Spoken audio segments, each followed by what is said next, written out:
Hey there, it's Amy here in the squinty sunshine, which is beautiful today. This is the lesson on medicinal herbs, which is one of my first go-tos. When I was first starting into holistic health, I was always checking out medicinal herbs, medicinal mushrooms, and things like elderberries. The use of medicinal herbs, even culinary herbs too, dates back 60,000 years ago in our ancient times. There are lots of different herbs that you can use. There's different ways that you can prepare them. So let me give you an example. This is lemon balm, and I actually put lemon balm in a decanter of water for my farm tours because it immediately takes the taste of it and it is calming. It's really good for anti-stress. It's a wonderful herb. Then I've got spearmint growing, which you have to be really careful of spearmint or any kind of mint because they will tunnel under the ground and take over your garden, which I've been battling with it, but hang on. So here's spearmint, and I actually like spearmint even better than peppermint. It just has a better flavor for me. So even something that can be considered a pest, like burdock, let me show you burdock. See these big leaves that should not be in my garden?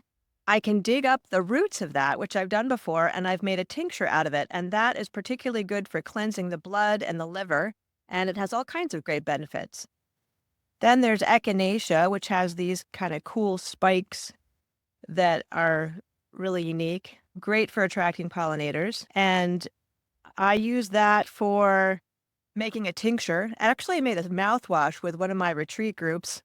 One of the oldest used herbs, and these are really late season. We're almost into October here, so that's why they're looking a little funky with spots on their leaves. But this is marshmallow root. Marshmallow was used in ancient times. It's one of the ones that was used 60,000 years ago. You can actually make marshmallows out of that root. It's got a mucilaginous type of texture to it, so it's good for soothing. I believe this is evening primrose, which just showed up on its own. Then there's lavender. That's one of my favorites. It sprouts up these really lovely blossoms, but those have actually dried up. Lavender is really calming. Then there's sage, which is also a culinary herb, but it can be used medicinally.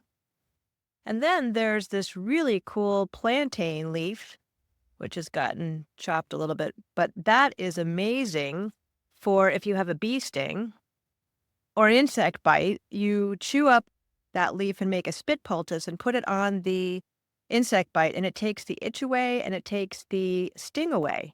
So that's awesome. I love sharing that with the people on my farm tours.